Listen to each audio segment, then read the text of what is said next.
programa Marketing Digital. E a gente tem duas convidadas especiais, nós estamos falando com Raquel Marques e Débora Andrade. Legal? A gente está falando sobre projetos bem-sucedidos em mídias sociais e como unir empreendedorismo, psicanálise e mídias sociais. Manda suas dúvidas, suas sugestões aqui embaixo da tela, clica que a gente recebe aqui ao vivo. E para acessar no acervo conteúdo, você pode acessar www.tvmarketingdigital.com.br. Pessoal, eu queria entender um pouquinho de vocês, como é que é o dia a dia de um blogueiro? Afinal de contas, vocês têm 3 blogs muito bem desenvolvidos. Como é que é o dia a dia de um blogueiro? Bom, eu não me considero exatamente uma blogueira. Eu uso um blog como uma forma de comunicação do conteúdo que eu gero, usualmente, né? Então eu acho que é um pouquinho diferente. É mais uma usuária de blog como canal de comunicação com um público que esteja interessado no tipo de assunto que eu vou trabalhando. Mas não é tanto a blogueira no sentido de buscar assuntos para divulgar ali, mas sim de construir um conteúdo para compartilhar e botar em discussão. A minha forma de trabalhar com blogs, tanto instigar quanto empreender, é muito isso. E você, Raquel, do mesmo jeito ou não? Eu já tive todas as experiências. Uma tosse, né? Eu já fui a blogueira espontânea. Não, tranquilo, vamos lá. Então, a sua experiência, então, Débora, com blog, você comenta um pouquinho aqui que você trabalha realmente, de vez em quando você posta alguma coisa. Exatamente. Agora, o blogueiro é aquela pessoa que tem uma periodicidade, uma frequência e tal, né? E quando que as matérias que você escolhe, os temas, o que você se baseia para escolher essas matérias? Usualmente questões que estão incomodando ou o grupo com o qual eu estou trabalhando, né? Por exemplo, o projeto Empreenda, muitos dos artigos do blog, eles são resultados das discussões que nós fazemos nos grupos. Então, o workshop está acontecendo e tem uma questão que está ali muito problemática entre os participantes. Então, esse é o assunto eleito para se transformar num conteúdo do blog. Né? E a essência do que vai ser escrito, isso é um conteúdo científico? Como que funciona? Porque eu imagino que escrever é uma responsabilidade muito grande, porque você é formadora de opinião. Exato. Normalmente o que se escreve é aquilo que já é comprovado, é científico ou não? O meu compromisso é escrever sempre usando como alicerce a psicanálise. Entendi. Né? Então, eventualmente eu não publico quais são os artigos ou os livros que eu estou fazendo referência no conteúdo do artigo, porque é um artigo pequeno, né? Mas geralmente tem ali algumas ligações com, sim, teorias psicanalíticas, autores psicanalíticos que vêm escrevendo aí durante já muitos anos. Então, esse normalmente é o conteúdo do blog que eu faço, tanto no Instigar quanto no Empreenda. E recentemente, né, eu e a Raquel fizemos uma parceria aí com o Ideias na Laje. Ideias na Laje? Ideias na Laje. Pessoa que tem ideia na Laje. Mais ou menos isso. Ideias na Laje, que é um espaço de empreendedorismo também, um espaço que fomenta o empreendedorismo.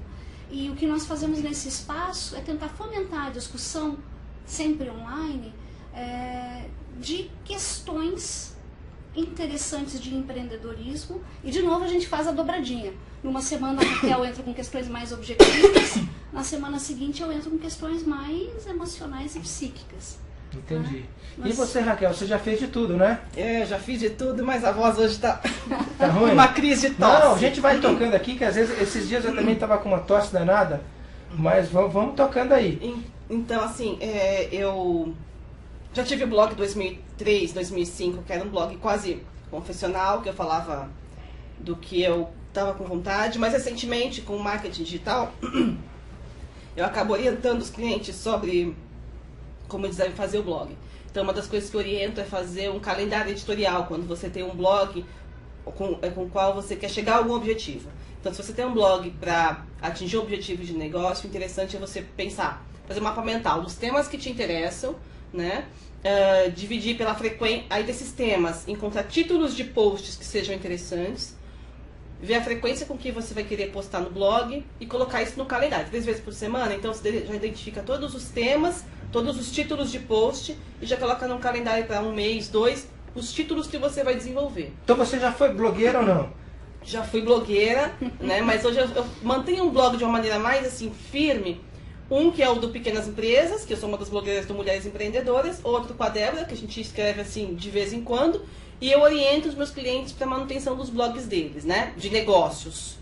E aí a orientação que eu dou é essa, assim, já deixa pronto os títulos que você vai querer desenvolver em cada um dos dias, porque chega na hora que você tem que escrever, tendo o título fechado, é muito mais fácil desenvolver a ideia.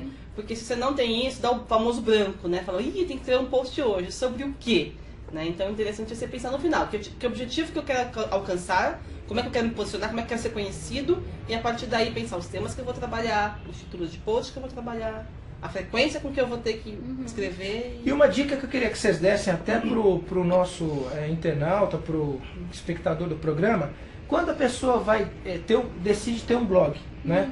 Vocês acham que tem que ter um planejamento também para definir a linha de trabalho, fontes de pesquisa? Porque o pessoal sempre tem dúvida, eu escrevo sobre o quê? E tem que ter um embasamento científico comprovado ou eu posso colocar a minha opinião?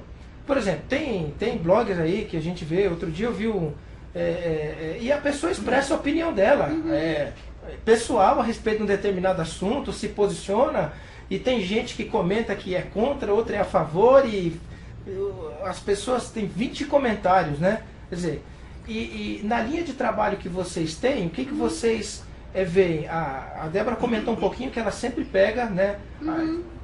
A base é a psicanálise. Você também, Raquel, é assim ou não? Ou você coloca opiniões pessoais no seu blog?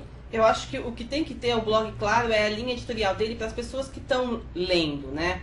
Eu, no meu blog na Pequenas Empresas, por exemplo, eu falo sobre as minhas opiniões, eventualmente baseado em algum artigo científico, em alguns casos, né? Porque eu tenho acesso a esses artigos por conta do mestrado. Agora, o importante é você sempre deixar isso claro para o teu leitor. Até aqui é minha opinião. Isso aqui é embasado em pesquisa científica, a fonte é essa. Eu vejo um problema muito grande em quem escreve dicas de saúde. Tem muita gente na internet que fala, a alimentação natural tem que ser assim, para acabar com enxaqueca você come isso, para emagrecer você faz assim. E às vezes as pessoas elas ganham um status de celebridade ou de autoridade no tema sem ser. Quando elas estão falando coisas que elas acham, sem respaldo científico nenhum, né? Eu decidi agora que o leite dá essas consequências. E aí ela começa decidiu. a escrever, porque eu acho, porque na minha casa eu sinto que se os meus filhos comem, se eu tomo leite, eu tenho essas consequências. E sem embasamento nenhum, e essas pessoas vão ganhando um status de autoridade. Tem alguns casos desses na internet, e eu acho bastante preocupante. Então, é separar, né, o que você está falando, o quanto é opinativo, o quanto é científico. Acho que tem espaço para tudo, é só não confundir a cabeça de quem está lendo, porque infelizmente nem todos têm uma grande capacidade crítica. Agora tá aí uma pergunta. Uma pessoa que lê um blog, como que ela faz para saber se aquelas informações são confiáveis ou não? Essa é uma boa questão. E dado que tem espaço para tudo, tem todos os tipos de blog, talvez uma das formas seja tentar conhecer quem é aquele que está escrevendo. Né, e qual é o compromisso que aquela pessoa está se colocando ao escrever. É como quando a gente faz uma pesquisa, né? A primeira coisa que você fala é de que lugar que você está falando, ou seja, qual que é a tua implicação com aquele tema, qual que é o teu envolvimento com aquele tema, porque toda pesquisa, toda fala tem um viés, né? Então, quando você deixa claro qual é o viés, a pessoa que lê, ela já faz o filtro do que é esse viés. Mas a questão da crítica, ela não passa só pelo blog, ela passa pelas notícias do jornal. Essa revista tem uma tendência mais para cá, esta revista tem uma tendência mais para cá. E quando eu leio a matéria, eu sabendo a linha editorial daquela revista, daquele jornal, eu também dou uma filtrada no quanto estão carregando nas tintas ou não naquela matéria. Né? É assim em tudo.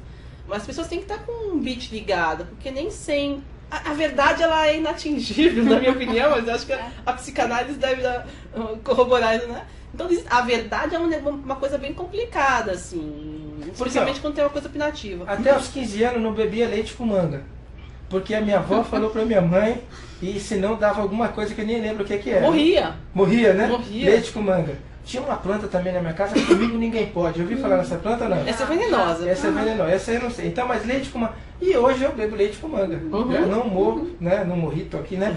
Então é uma coisa que são paradigmas, né? Agora, uma questão polêmica.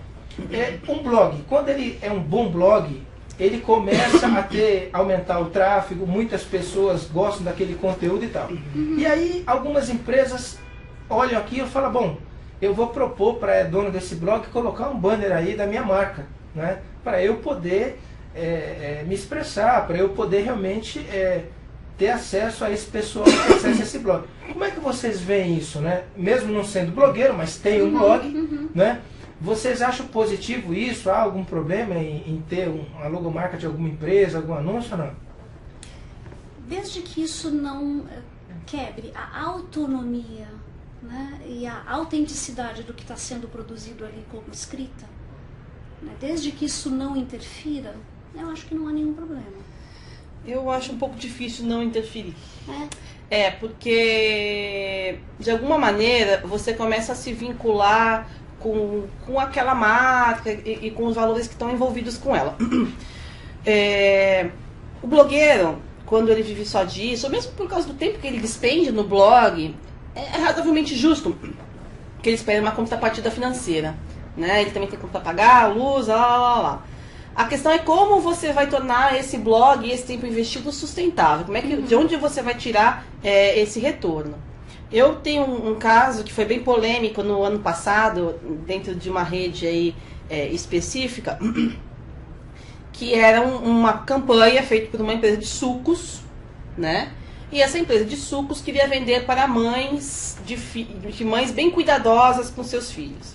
E ele essa marca buscou blogueiras que só falavam de vida natural, de alimentação orgânica, de mães que largaram o trabalho para poder cuidar dos filhos, mães que se mudaram para o interior para poder cuidar dos filhos. Buscaram estas pessoas que tinham estes blogs para vender o suco industrializado, né?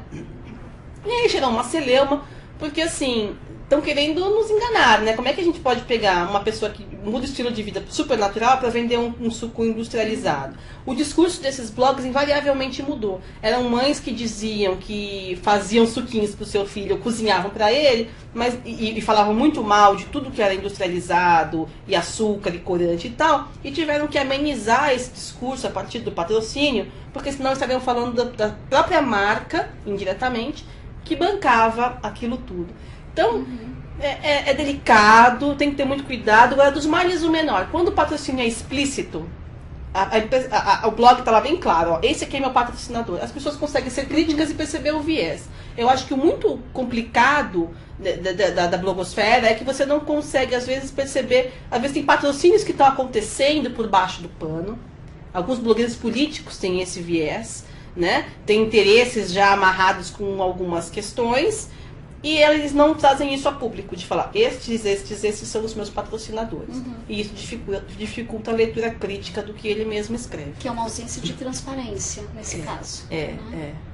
Vocês que têm blogs bem desenvolvidos, com conteúdo bastante interessante, que dica que vocês dão para alguém que quer ter um blog? Não necessariamente ser um blogueiro, mas quer ter um blog de sucesso, bem posicionado, bem comentado, com um público bem seletivo. Existe um passo a passo ou não? A minha recomendação é que escreva sobre um assunto que seja do seu interesse. Um assunto que ame, um assunto que seja interessante, intrigante, um assunto que essa pessoa está constantemente lendo. Então eu acho que por aí já é um bom começo.